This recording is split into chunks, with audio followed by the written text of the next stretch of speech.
Fala pessoal, agora vamos fazer aquele resumão da diretriz de DAC crônica que foi apresentada no ESC desse ano. Nesse último mês a gente revisou várias diretrizes que foram publicadas nesse evento, né? E agora a gente vai fazer um resumão focado na diretriz de DAC crônica. Eu vou fazer das outras diretrizes também, mas vamos fazer primeiro, foi a primeira diretriz que nós discutimos, vamos fazer agora a diretriz de DAC crônica, beleza? Primeira coisa a falar para vocês, a questão da mudança de conceito. Antigamente, nós chamávamos a diretriz de doença arterial coronariana estável. Só que a gente sabe que isso não é verdade. A doença coronariana ela flutua, ela varia no decorrer do tempo. Tem até o momento que ela instabiliza, o momento que ela fica mais estável. Então, eu criar um conceito de DAC estável é um conceito errado. Então, mudou-se o conceito e agora a diretriz ela chama-se diretriz de DAC crônica, doença arterial coronariana crônica, onde 6 cenários são possíveis. Primeiro cenário, aquele onde eu tenho a suspeita de doença arterial coronariana, eu já tenho sintomas de angina. Então eu vou investigar meu paciente buscando doença arterial coronariana. Outro cenário é onde o paciente aparece com quadro de uma insuficiência cardíaca e eu tenho suspeita de que a doença arterial coronariana é a causa da insuficiência cardíaca. Outro caso, que é o caso muito comum, muito típico, que a gente está mais acostumado de vivenciar, são aqueles casos que tiveram uma síndrome coronariana aguda, né, e tiveram uma revascularização recente. Qual é o cuidado que eu tenho que ter com esse paciente naquele intervalo curto de tempo, logo após a síndrome coronariana aguda, né, em menos de um ano? Eu tenho aqueles pacientes que são completamente assintomáticos e por algum motivo, durante algum rastreio clínico, foi detectado algum grau de doença arterial coronariana. Eu tenho aquele paciente que tem suspeita tem angina e tem suspeita de doença ou vasoespástica ou microvascular. Essa é uma grande novidade e que provavelmente vem crescendo nos últimos guidelines, esses conceitos. Então vamos discutir bastante sobre isso no decorrer do ano, tá bom? E por último, aqueles pacientes que tiveram uma síndrome coronariana aguda, mas já entraram naquela fase mais estável mesmo da doença, após um ano de revascularização. Então temos esses 6 cenários possíveis, tá bom? Então a primeira coisa que mudou foi essa questão do conceito. Não é mais DAC estável, agora DAC crônica. Quando a gente está diante de um paciente onde eu acho que ele pode ter algum grau de doença arterial coronariana, eu tenho que levar em consideração, inicialmente, 3 grandes fatores. Primeiro, a característica da dor, se é uma dor típica, se ela é atípica ou se ela é definitivamente não anginosa, o sexo do paciente e a idade. E com isso, já existia na diretriz anterior, que chama-se diagrama de Diamond-Forrester, que para essa diretriz os valores foram modificados, tá bom? Conforme foi modificando a investigação de doença coronariana, conforme foi mudando vários conceitos no decorrer dos últimos anos, essa tabela ela precisou ser modificada. E criou-se um conceito de probabilidade pré-teste. Qual é a probabilidade clínica de doença arterial coronariana? E isso vai ser utilizada na hora da seleção do exame que eu vou utilizar para fazer o rastreio e a investigação de doença arterial coronariana. Repare que uma das novidades dessa diretriz é a inclusão da dispneia, que é o equivalente anginoso. Não existia antigamente a dispneia nesse diagrama. E além disso, foram incluídos alguns fatores que devem ser levados em consideração na hora de avaliar a probabilidade pré-teste. Existem fatores que classicamente já sabíamos que aumenta a probabilidade. São os fatores de risco cardiovascular, dislipidemia, diabetes, hipertensão, tabagismo e história familiar.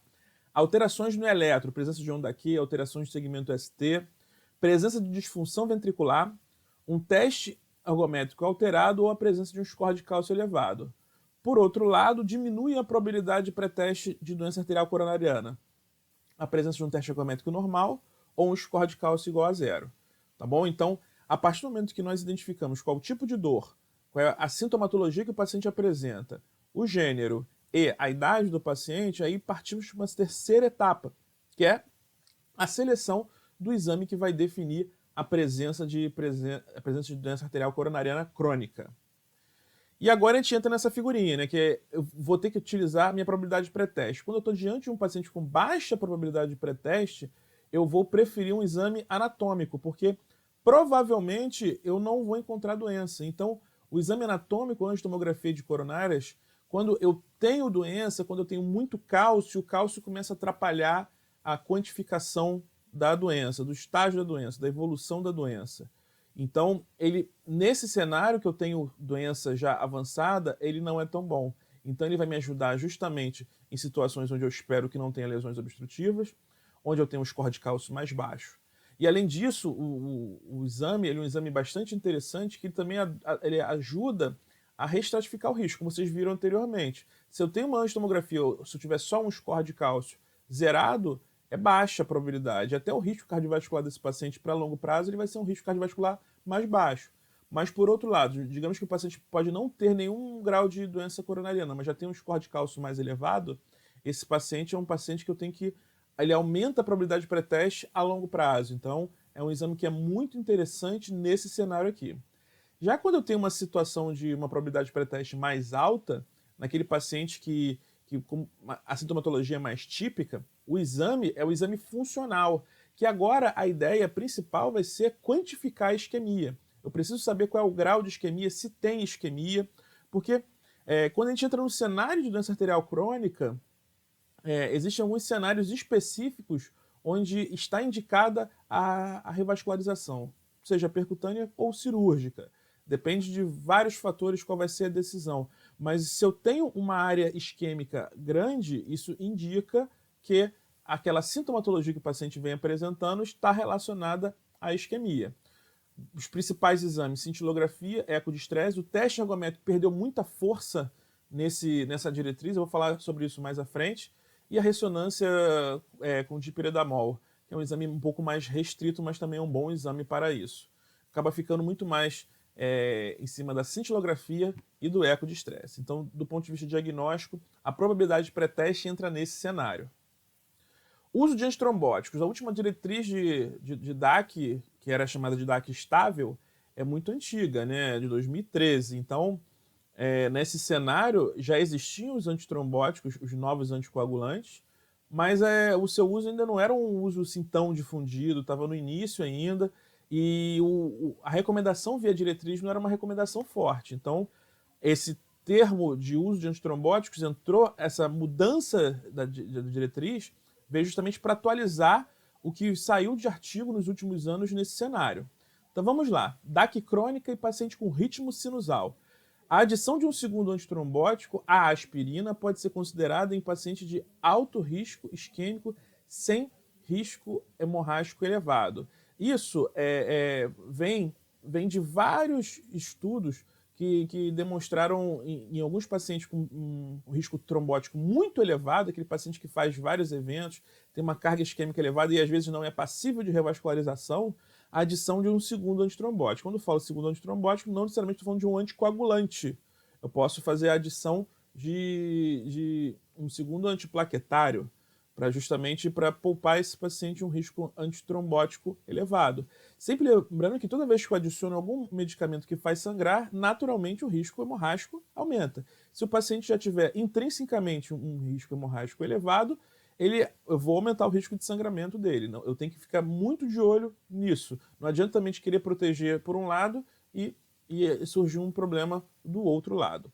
Alguns trabalhos também foram publicados, né, com dose mais baixa de anticoagulante, fazendo dupla terapia antiplaquetária com uma dose mais baixinha de anticoagulante, que também demonstrou benefício em redução de eventos, mas sempre aumentando o risco hemorrágico. Não tem jeito. Se eu acrescento uma medicação que faz sangrar, eu vou fazer esse paciente sangrar. Eu não tenho, não consigo, na literatura, reduzir isso, aumentar a carga de medicamentos de uma maneira segura, sem aumentar o risco hemorrágico.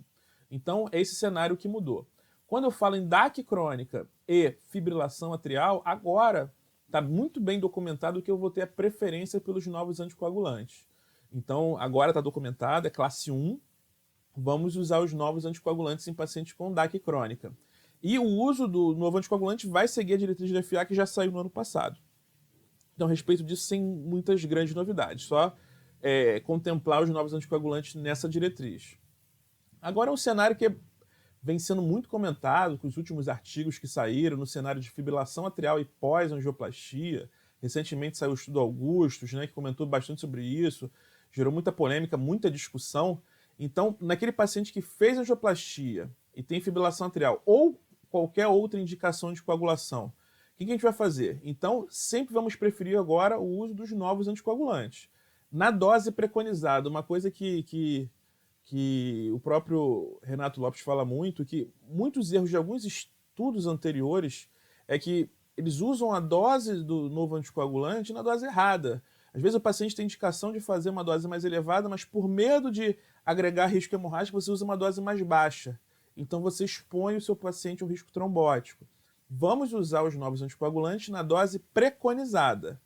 Só que em situações de alto risco hemorrágico, nesse caso eu posso reduzir, que agora é uma indicação 2A. No paciente com muito alto risco hemorrágico, nesse eu vou poder fazer essa redução, tá bom?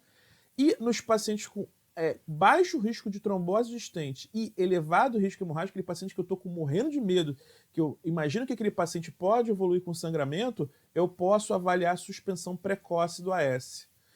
Quando a diretriz foi publicada, ela nem se ampara nos resultados do estudo Augustus, né? Mas aqui ela coloca essa suspensão precoce do AS em menos de uma semana, mas especificamente em pacientes com elevado risco hemorrágico, indicação 2A. Tripla terapia. Paciente que faz trombose de stent e não tem o risco hemorrágico elevado, você pode estender um pouquinho mais essa tripla terapia, tá bom? Especialmente porque a trombose de stent é um evento muito grave, um evento que tem uma alta taxa de mortalidade. Então, até porque quando eu falo em fibrilação atrial e pós-angioplastia, não estão contemplados os novos antiplaquetários. Então, necessariamente vai ser o clopidogrel. Sabemos que tem parte da população que tem um certo grau de resistência a clopidogrel. Então, a tendência é que o paciente tem risco de trombose de stent, manter essa tripla terapia mais estendida. Nos pacientes que têm indicação de inibidores de vitamina K, por exemplo, paciente com prótese valvar, paciente com síndrome de anticorpo antifosfolipídico, que não tem muito jeito, tem que utilizar mesmo inibidores da vitamina K, tentar manter o INR um pouco mais baixo, entre 2 e 2,5, justamente para não agregar risco hemorrágico. Então, você tenta manter esse INR um pouquinho ali naquela janela inferior, 2 a 2,5, indicação 2A. E, nos casos de alto risco de trombose de stent, você pode até pensar em usar o ticagrelol e prasugrel. Só que isso não é amparado por grandes estudos, tanto que a indicação é 2B. Mas, como eu falei antes, trombose de stent é um evento muito grave. Se isso aconteceu mais de uma vez, é um paciente portador de fibrilação atrial, você tem que anticoagular, às vezes você tem que correr um certo grau de risco, né? Mas sabendo que necessariamente você vai aumentar o risco de sangramento. Não tem jeito, vai aumentar, tá bom? Então, sobre a novidade de uso de antitrombótico na diretriz, era isso que eu queria falar para vocês. Vamos seguindo agora do ponto de vista de tratamento. Tratamento convencional não mudou muita coisa, né? É aquilo que você já sabe que deve ser feito em um paciente com doença arterial coronariana crônica.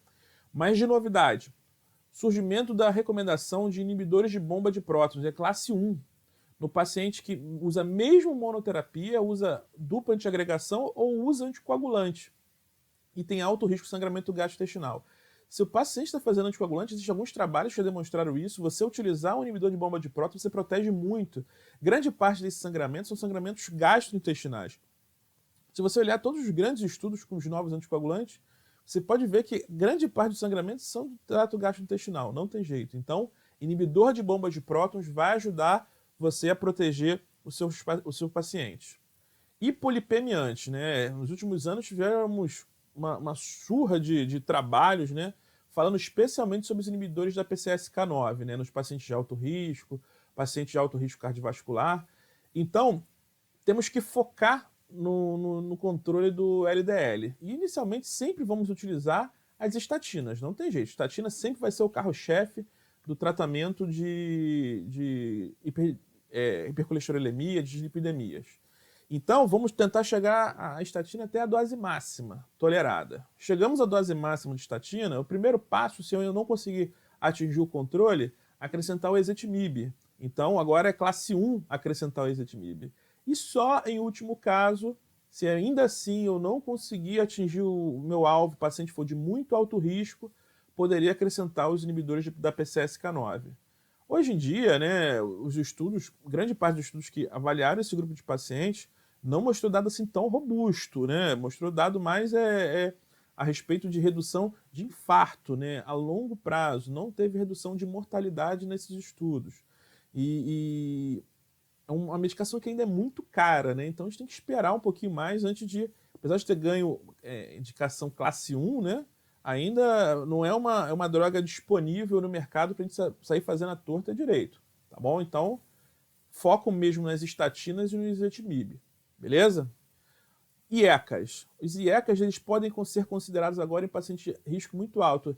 E aqui você fala assim, pô, mas IECA sempre esteve no tratamento de DAC crônica, mas isso inclusive no paciente que tem uma pressão até mais ajustada, especialmente no paciente que tiver disfunção ventricular. Disfunção ventricular, a gente já sabia há muito tempo que o uso do IECA traz benefício, né? Mas no paciente com função preservada, esse benefício é um pouquinho mais discreto. No paciente pós-infarto, sabe que tem, mas na DAC crônica sempre tinha aquela questão, pô, será que o ECA vai trazer um benefício? No hipertenso a gente sabe que tem, mas no paciente não hipertenso. No paciente de risco muito alto, agora eu posso utilizar o IECA, tá bom? E como eu já falei, como vocês devem ter visto na página, né, os antidiabéticos, né, cresceram demais as recomendações dos inibidores da SGLT2 e dos agonistas da GLP-1. Então, na própria diretriz de DAC crônica, eles já entraram também. Então, se eu tiver um paciente com diabetes e DAC crônica e tiver que selecionar um medicamento para controle de diabetes, dá preferência para esses, né, para controle glicêmico. Os inibidores da SGLT2 e os agonistas da GLP-1. Já está lá na diretriz. Eu vou comentar isso de novo quando eu estiver comentando a diretriz de diabetes. Tá bom, pessoal? E, por fim, as principais mudanças de recomendação dessa diretriz. O que era de um jeito passou a ficar de um outro jeito, né? O teste ergométrico. O teste ergométrico ele caiu muito nessa diretriz, né? Então ele não é indicado mais para teste inicial para diagnóstico. Eu vou utilizar o teste ergométrico agora para acessar a tolerância ao exercício, sintomas, arritmias e resposta pressórica em pacientes selecionados. Para controle de sintomas e isquemia, eu posso até utilizar, digamos que eu estou num lugar que tem pouco recurso, eu não tenho acesso a outros métodos, aí eu posso utilizar, mas o grau de recomendação caiu para 2B. Então, o teste ergométrico ele é muito bom, não é para também acabar com o teste ergométrico, mas para o diagnóstico de doença arterial coronariana, ele realmente sabemos que ele não é um método mais indicado. Existem métodos melhores do que ele para o diagnóstico. Tratamento farmacológico de segunda linha. Os nitratos. Nitratos a gente vem utilizando cada vez menos. Para quem trata muita DAC crônica, a gente usa mais o nitrato naqueles pacientes refratários, né, que é o que foi recomendado na própria diretriz, né, onde aqueles pacientes que eu tento otimizar o do produto com outras drogas, né, beta-bloqueador, bloqueador de canal de cálcio, ou quando eu já estou na dose máxima, ou quando eles são contraindicados, eu não consigo utilizar eles por algum outro motivo. Aí eu posso associar o nitrato para controle de sintomas. E alguns novos antianginosos foram incluídos, dando um pouco mais de destaque para a ivabradina e para a trimetazidina. A trimetazidina já está no mercado há algum tempo, tem trabalhos, vem crescendo o número de trabalhos com trimetazidina em pacientes com DAC crônica, né, em pacientes que tem falência terapia padrão, mantém sintomatologia, com alguns resultados bons. Existem trabalhos com a trimetazidina em pacientes cirúrgicos também, pacientes que foram submetidos à angioplastia. Então, entrou agora na diretriz o uso dessas medicações. E a ivabradina, que ela entra num cenário de controle de frequência cardíaca, controle do produto, em pacientes que ou onde eu utilizo o beta-bloqueador, a frequência não controla, onde eu tenho contraindicação o uso dos beta-bloqueadores. Tá bom? E por último, anota isso aí, pessoal. Pode anotar que isso aí, nos últimos anos, nos próximos anos, vai ter um boom de crescimento sobre isso. É uma coisa que eu gosto de estudar bastante, porque tem muito paciente que chega pra gente, muita dor no peito, dor no peito, dor no peito, dor no peito, dor no peito. Aí tu vai lá, tu estratifica, exame normal. Aí você, paciente, dor no peito, dor no peito, dor no peito. Cintilografia normal, teste ergométrico normal, eco de estresse normal, o próprio ecocardiograma normal. E o paciente continua com dor no peito, dor no peito, dor no peito. E às vezes tem um estresse maior, chega lá troponina positiva. Aí você faz o CAT e não tem lesão. Esses pacientes provavelmente têm obstrução microvascular, tem dor, tem angina microvascular. E a gente vem incrementando alguns diagnósticos, né, alguns exames, né, como análise da reserva de fluxo coronariano ou medida de resistência microcirculatória. Isso ainda está na fase experimental, são poucos centros. Alguns centros europeus já fazem isso no paciente que tem troponina positiva, e chega com um CAT sem lesões que justifiquem aquela sintomatologia e aquela troponina aumentada. Então tem alguns centros que já estão fazendo isso. Então você pode ter certeza que no futuro a gente vai falar bastante sobre isso, porque ainda é uma coisa ainda que está muito no início, estamos começando a aprender melhor sobre angina microvascular, e talvez isso explique vários casos de aumento de troponina em alguns cenários onde eu tenho sintomatologia para doença coronariana, tem dor no peito, às vezes faz inclusive alteração de eletro, mas eu não encontro doença arterial coronariana obstrutiva grave. Tá bom, pessoal? Então esse é o resumão aí das mudanças da recomendação da última diretriz do ESC. Espero que tenham gostado. Comentem aí. Não deixa de marcar o sininho. Segue a gente aí. Manda um abraço para todo mundo aí e até o próximo vídeo.